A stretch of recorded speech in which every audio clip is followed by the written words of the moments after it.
Thank you, everyone, for making Odyssey House Journals one of the most watched and listened to podcasts dealing with addiction and recovery. I guess there's a lot of people interested in that topic. Yes, we have, with the latest numbers, we have 40,000 active listeners. That doesn't count the people who watch the podcast on YouTube. So thank you. And in this last 30 days, and Matt, one of our producers, came up with this number because he served a mission in Japan, that we had 80 listeners in the last 30 days in Japan. Isn't that incredible? Yeah. How do you say thank you? Yeah, not going to say that. That was tough. Anyway, hello, Japan. Thank you all for watching or listening to another edition of Odyssey House Journals. I'm your host, Randall Carlisle. Nicole Slack is the co-host. Hello. Can you say hi in Japan? No, and In Japanese? I don't want to disrespect them by trying. I know, he's so good. Right? He's so good. And Danny Boyce is our guest today. How are you, Danny? I'm good, thank you. Yeah. I can say aloha. Hi in Hawaiian. And what are some of the, we hear that a lot more than we do Japanese here in Utah. So you asked to be on this podcast because you had a story to tell. And I don't have any idea what your story is. So do you want to share it with us? Well, so I'd like to call what I call myself a career drug addict. Jack, I don't know that I've heard somebody say that before. Because that's since I was 12 years old, I had a friend, and just before we started junior high school, his brother came home from Colorado as a driller. He was a bit older, and he was like 16 or 17. And we just started smoking pot every day, and just projected from there. And I say career criminal or career drug addict instead of career criminal because I got married and had my first child at the age of 24. And my paycheck, I knew my paycheck had to pay my bills. I had to support my family. So I'd go steal, break into garages, do something to pay for my drugs. Okay, you started smoking weed at what'd you say, 12? 12. Okay, how talk about the progression in terms of drugs that you consumed at what age? So, excuse me, I kept smoking weed. It was pretty easy to find.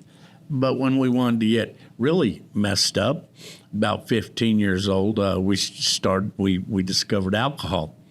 And I lived out in Kearns, and so, like I said, I've always been able to work and have a job. So I bought me a car, and we would pull into used to be D's, then became Hardee's, and we'd just get our drinks refilled with the free refills, orange soda, right at the drive-up window. And we'd just get sloshed on vodka, and we'd have screwdrivers, and we just kept drinking. I experimented with cocaine a little bit in my around 18, 19. I wasn't too big on it.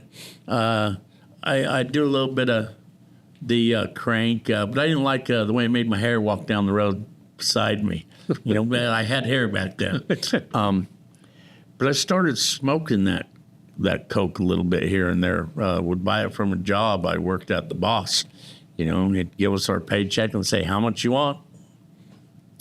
And I started smoking a lot of coke. I don't think it was crack. We just kind of fix it in a spoon and smoke it on tin foil. So the boss is giving you your paycheck and then taking money back from your paycheck for cocaine.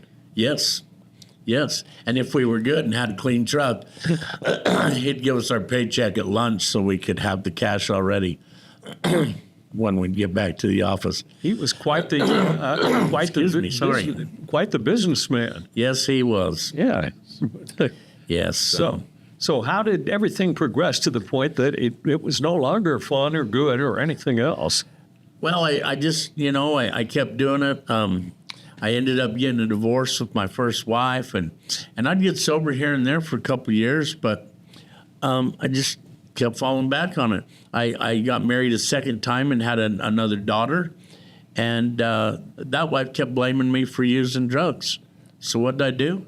I went out and started using because I kept getting blamed to do it. I can relate. I don't know if you can. Because when I've been married 4 times, when each wife would say you're an alcoholic or you're drinking too much or whatever, I would just drink more. I don't know why. Did that ever happen to you when people said you were drinking too much? No, I think people would say I was drinking too much, and I would steady drink the same but hide it more.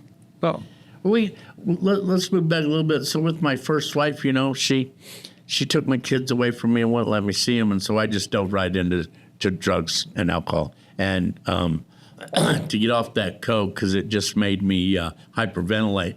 I could run out of the coke, and I'd come over to your house. Yeah, it wasn't there all day, but I'm crawling on your floor looking for rocks, thinking I lost them there. So you didn't at my house, Danny. nope. Because I used it all. And then, she took them away for years until my oldest daughter was 14 and came and looked me up. And so I just would hide in a bottle. Or back then I actually was injecting crystal meth in my arm. That's how I got off the cocaine, the hyperventilating. I liked the way crystal meth made me feel. It was different than crank. And it still made my hair walk down the road beside me, but I really liked the way it made me feel. Gave me extra energy. It helped me so I wouldn't gain a lot of weight, and I liked it. Then when I met that second wife, and things started getting better, we were in recovery, and she kept blaming me for using, and so I went and used. I said, what the heck, and used. And, she wouldn't let me see my daughter. And then just before my daughter turned 9 years old, a detective came looking for me, and he gave me his business card and says, hey, they really want you to show up to this court date. Here's the card, And so I went to it, and I had to do this big old DCFS case that my ex-wife had got all mixed up in with my daughter, and she'd been in and out of the system 4 times, and I didn't even know about this. So my daughter came home with me about 2 months later, and she's been with me ever since, and I've been raising her. And so I was doing my best to try and raise my daughter. I was working as a chef at Nordstrom right in Salt Lake at the City Creek Mall, and the pandemic hit. And I thought, what am I going to do now? I got to pay rent. So I'd been fiddling with the meth again a little bit here and there. And I'd always I'd buy like an 8-ball and sell part of it off so I could get mine for free. And so I just started buying more and more and more. And dealing more and more. And started dealing more and more and more.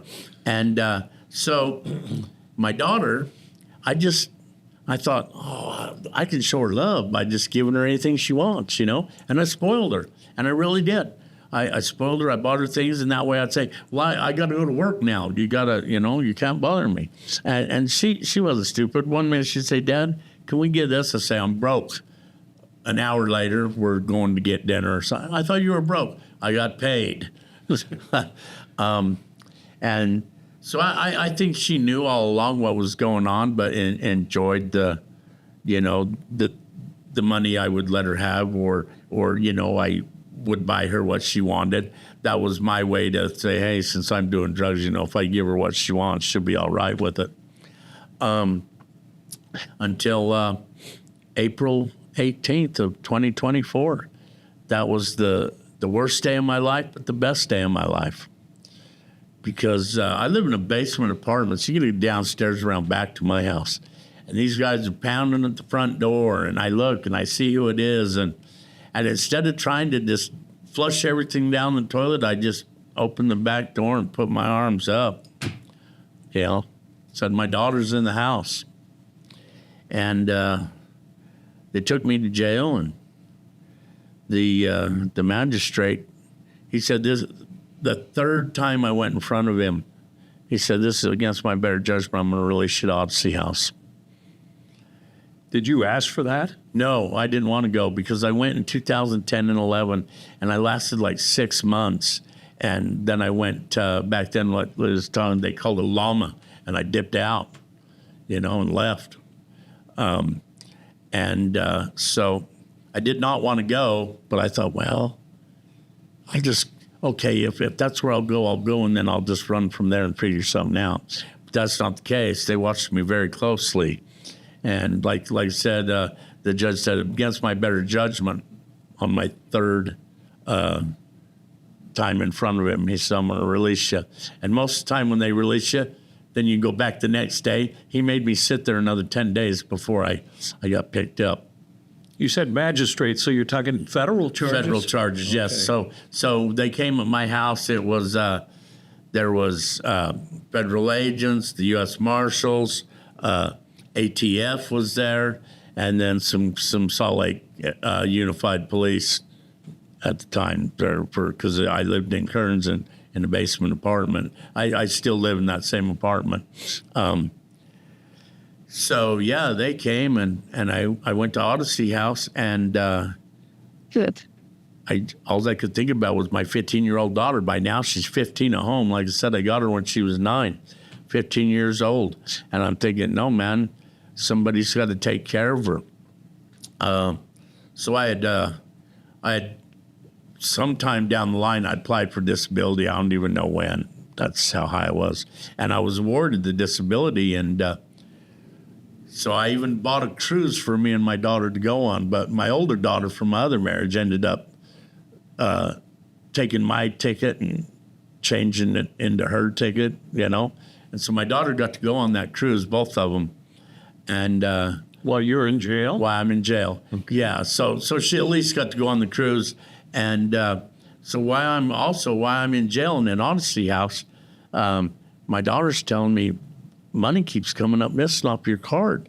And the person I entrusted to watch over my daughter and take care of things while I was gone stole $16,800, all I had from my arrears payment on my disability. And I said, it's okay to my daughter. We don't need it. We're going to figure this out. And I just kept my heels digging into the grounds there at Odyssey. And I learned that it's easy. It's actually pretty easy to quit using drugs and alcohol. But it's hard to not fall back into them, if you know what I mean. So it was more behavioral issues I had. I had some behavioral issues. I'd get friends come over, hey, man, I just got promoted to work. Hey, let's smoke a bowl, man, Yeah. Or I'd have a bad time. Like I said, she blamed me for using drugs, so I just started using drugs. And in 37 years, I've never. Right now I have. So I have 20 months of clean and sober right now, and I have never in 37 years had 20 whole months that was honest. Wow. So I have a friend up in Duchesne. I got some property up there, and I grew up with a kid that in fact, it was the same 12-year-old whose brother came home, and we started smoking pot. So he don't believe that I'm sober, He just lost his job. He's been driving a truck for years, and he lost his job because of DUI. And I won't go up and visit him that often because he's always getting sloshed, getting drunk.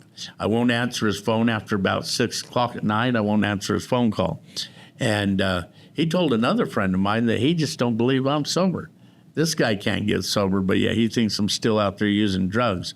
And so I've known him my whole life since I was about 7 years old, so he's still a friend, but I won't see him that often.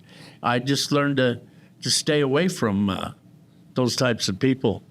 My sister, she'd kill me for saying this, but she was that name tweaker, they say. She was the worst tweaker I knew. But now she's got like 20 years sobriety, and she's my biggest supporter. She lives in Missouri, and, you know, I have a nice long-term goal.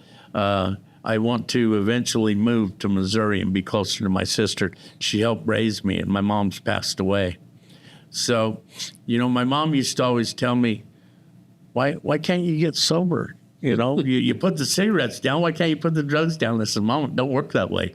Well, just do it for me. I said, it don't work that way, Mom. I can tell you all day long until I'm blue in the face that I'm done with drugs. And then all of a sudden I'm back on them. It's these behavioral issues, again, that I want to go back to, that I had to learn to deal, and I'm still learning to deal with my behavioral issues. Why I was at Odyssey House, I got what's called a border there, and I feel like I was railroaded into that border. But I took it, and I accepted it. And then, A border, explain for people watching. a border is where you break some type of cardinal or some type of rule. Mine was acts of threats or violence, because I slammed my cane down on the ground and said, grab a pier. So I got a border. And then I had a friend, a navigator, that was adding my hours up, and he said, you're 3 hours short. So I just threw them on. And yeah, he threw them on, all right. He threw them on before I got my border card. So we're up camping. This is August of 24. We're up camping, and the therapist, who's the level lead of the group that day, says, you're short on hours. These are fudged hours. They're fake. So I just busted out as many hours as I could up camping, so I could come off that border. And I did. And I felt better that I redid the hours. So when I finally transitioned out and went to IOP, the Odyssey House philosophy, how am I going to quit using drugs and alcohol just by memorizing this thing? That's stupid, I said. That's just stupid. But then as I progressed through IOP further and got further, I realized it's not memorizing it to quit using drugs and alcohol. It's to try and memorize it, to live by it, to have better boundaries, and to work better with your behaviors, and do things the right way. You know, like put my seatbelt on when I get in the car. Don't roll the window down and throw that paper out the window, or a cigarette butt. I don't smoke no more. I quit those like 8 years ago, but I was famous for just flipping a cigarette butt right out the window, you know? So what do you think the biggest difference was when you went through Odyssey the first time? Because people think you go through treatment and you get better, or you go through treatment and you just don't care. So what was the difference 2010, 2011 to 2024?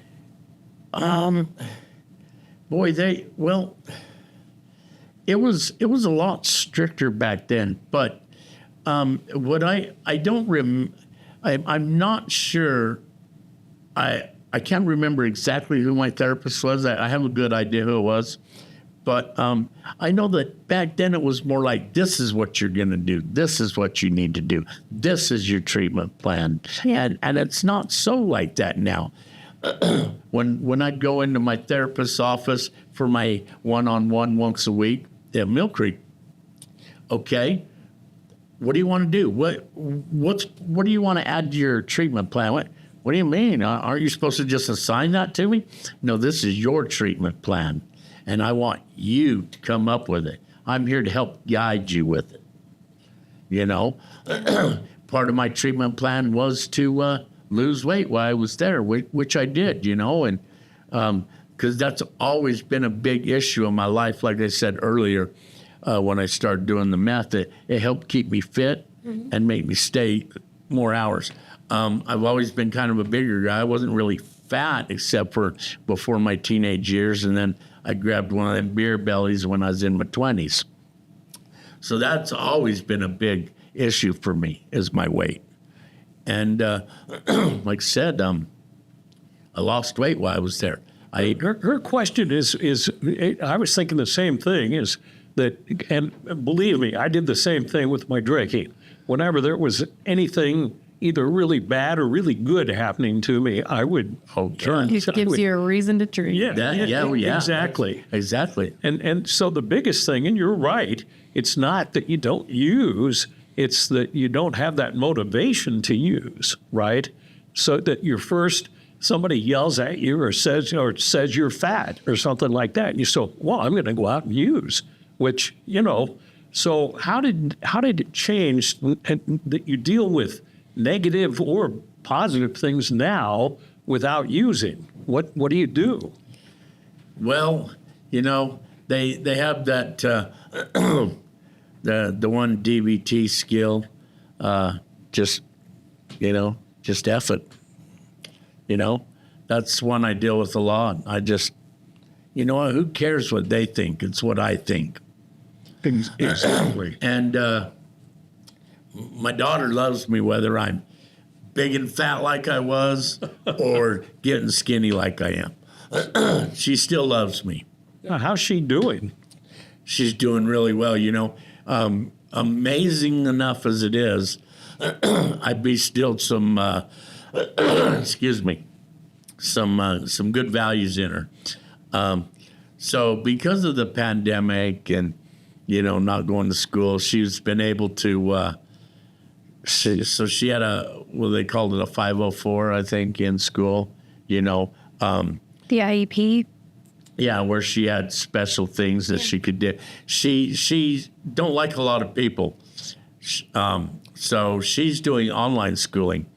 But for not liking a lot of people, she loves her job. She's had her job for over a year now, and she works at Walmart.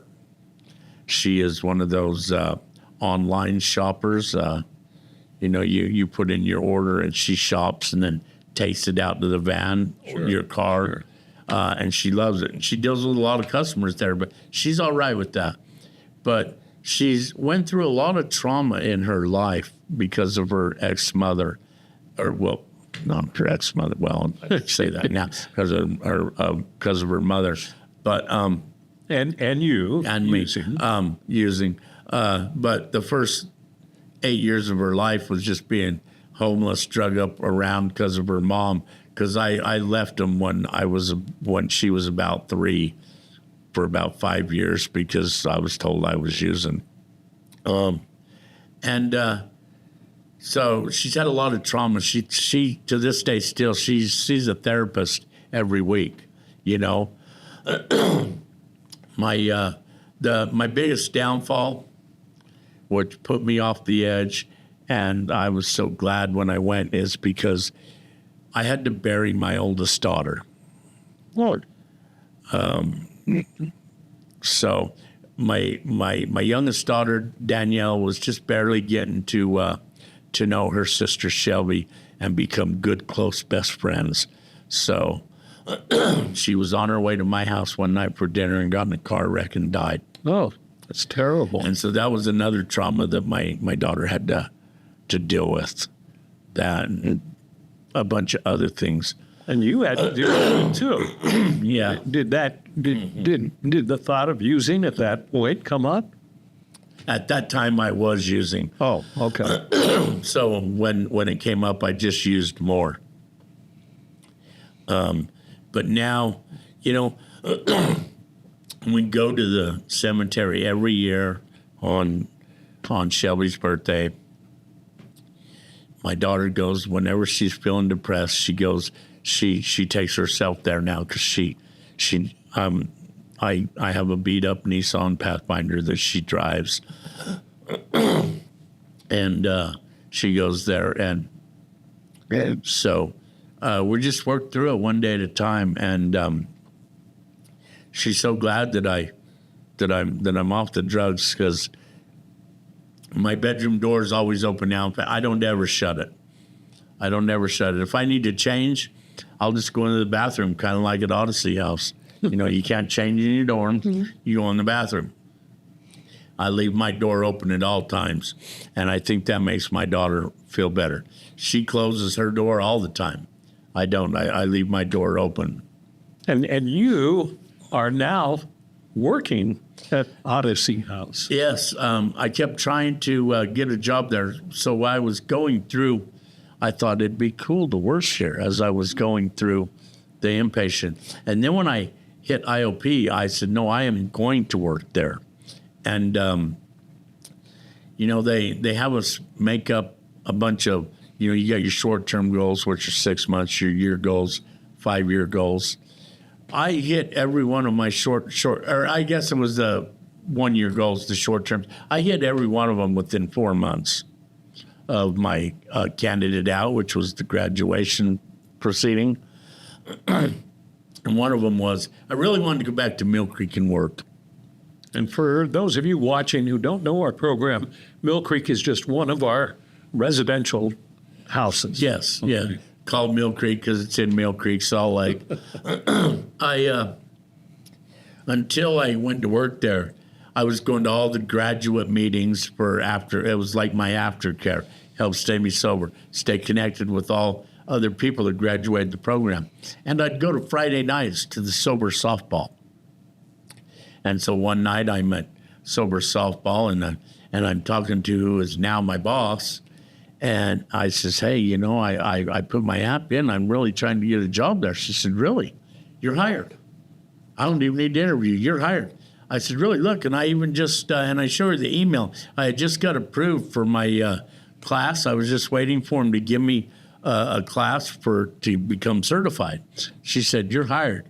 And about 2 weeks later, I'm at sober softball again. And then one of my friends that works at a different house, he said, hey, can I congratulate you? I said, congratulate me for what? He said, didn't you check your email? I said, I check my email every day. What are you talking about? Oh, maybe I let it out of the bag. I don't know. I would check your, I think that you're hired. I would check your spam. And I use iCloud email, so it wasn't in my main email box, but there it was. That I was hired, and I started in May of this year. So, I've been there 7 months, but really only 6 months because I took 30 days off. I had no problem to get the time off to go have my knee operated on, get a new knee. No problem. They just let me take the time off, and worked with me. And that's what I really love about it. I work there. I run my own groups on Saturday and Sunday, I bring like the to topic. be on the other side? It's a little different, but I try to act like I'm just their peer that's equal to them. And I work with the orientation clients, and I really like working with the orientation clients because they're still fresh of coming up off the streets of using. And, so we do all kinds of different things. Just last week, we talked about stress. How do you deal with stress for the holidays? And then I said, well, here's one way to deal with stress. And I broke out pictures of Santa Claus, and everybody colored Santa Claus. And that's a good stress, believe it or not. Yeah, and you wouldn't believe how many adults are getting down on some coloring.